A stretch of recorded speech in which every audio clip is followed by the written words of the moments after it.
Hello guys, आज हम अपनी देखने जाएंगे अमृत भारत ट्रेन। चलो चलें। ये देखिए गाइस, ये हमारी अमृत भारत ट्रेन का लोकोमोटिव है।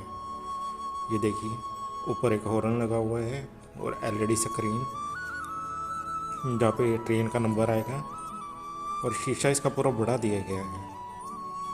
और ये देखिए एलईडी लाइट नीचे, जो आमतौर पर आपको लोकोमोटिव के ऊपर मिलेगी, पर इसके नीचे ही है। और ये इसका कपलिंग का,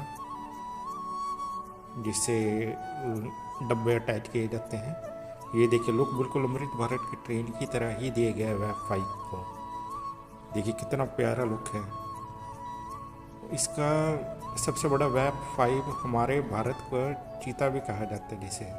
ये देखिए कोई लीवर वगैरह, जिसे हमें बिल्कुल जानकारी नहीं है। हाँ, तो मैं आपको ये बताना चाहता हूँ कि वेब 5